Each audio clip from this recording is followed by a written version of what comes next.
Je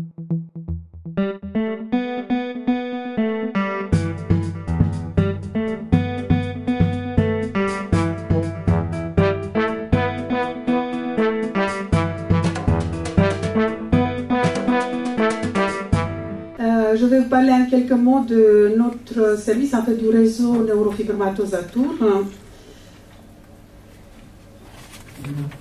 qui est organisé en deux pôles ou en deux réseaux, mais qui sont très liés. C'est le réseau pédiatrie et le réseau adulte. Donc moi je suis plutôt en charge avec le professeur Maché du réseau adulte, mais je fais aussi le lien entre les deux. Donc entre les deux réseaux, il y a une collaboration très étroite. Nous travaillons toujours en continuité, c'est-à-dire les enfants qui passent aux adultes, donc on les voit en continuité entre les deux pôles, en sachant que même géographiquement, les deux sites sont séparés. La pédiatrie se trouve dans le centre-ville et le service de dermatologie se trouve à Chambray-les-Tours. Donc le réseau pédiatrie, en quelques mots, se trouve donc à l'hôpital Clocheville, qui est dans le centre-ville. Le responsable est le professeur Castelnau, qui malheureusement ne pouvait pas être présent, il s'est excusé. Il avait d'autres impératifs. Donc il est neuropédiatre pour ceux qui ne le connaissent pas, peut-être pas tout le monde. Donc il s'occupe du centre de compétences depuis plusieurs années. Il est très impliqué, il est très passionné d'ailleurs par son travail. Et il travaille, donc il a toute une équipe, tout un réseau avec lequel il travaille régulièrement. On a l'équipe de génétique avec le professeur Annick Toutain que vous allez entendre cet après-midi, avec toute une équipe d'imagerie, mais pour réaliser tous les examens comme les IRM, les scanners, les échographies, les radiographies.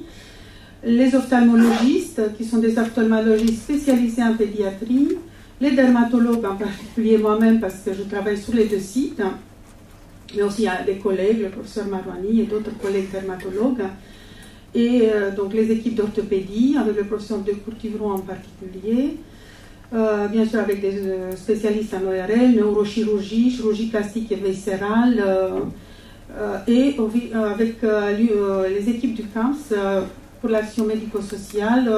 Nous disposons là d'une équipe assez riche, avec des pédopsychiatres, pédopsychologues, psychomotriciens, ergothérapeutes, kinésithérapeutes.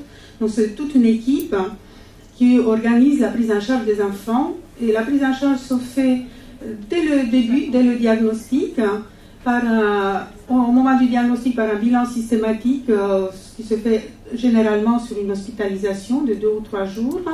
Donc au moment du diagnostic, ou dès que le diagnostic a été posé ensuite lors d'une consultation, ou si les enfants sont adressés par des collègues pédiatres de ville ou dermatologues ou autres. Et donc il y a les bilans systématiques au moment du diagnostic. Il y a ce moment-là où on fait une batterie de tests. Enfin, il y a une consultation génétique, il y a des IRM, une prise en charge ensuite, si besoin, sur le plan pédopsychologique. On a aussi bien pour l'enfant, mais pour la famille aussi. Donc il y a une prise en charge globale.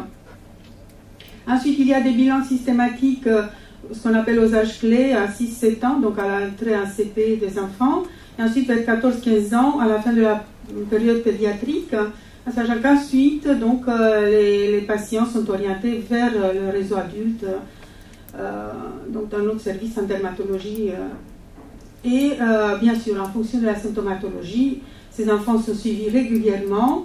Et, il y a des bilans intermédiaires, sinon des consultations régulières, soit préprogrammées, soit en fonction de la symptomatologie, du besoin de suivre, soit en consultation ou des hospitalisations. Donc le suivi est vraiment très rigoureux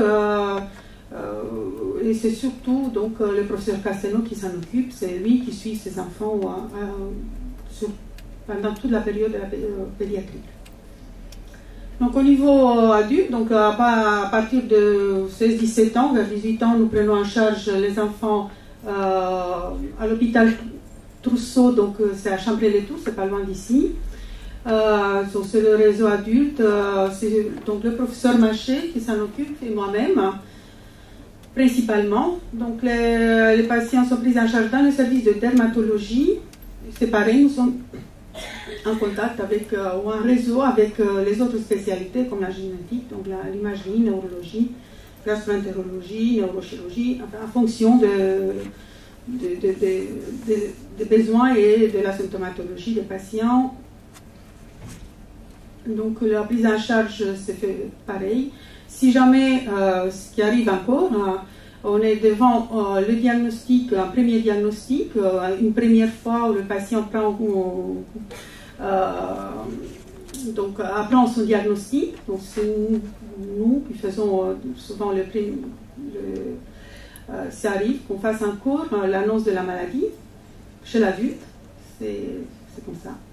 Et donc, on fait à ce moment-là un examen clinique détaillé, on fait bien sûr l'annonce, et ensuite on fait un bilan, mais le bilan est plutôt orienté en fonction de la symptomatologie. Chez l'enfant, le bilan est toujours systématique, on fait toujours les mêmes, on a un sort de protocole. Autant chez l'adulte, on s'oriente plus en fonction de la symptomatologie. Et donc, ça se fait principalement en consultation. Si besoin, bien sûr, on fait des hospitalisations sur 2 ou 3 jours.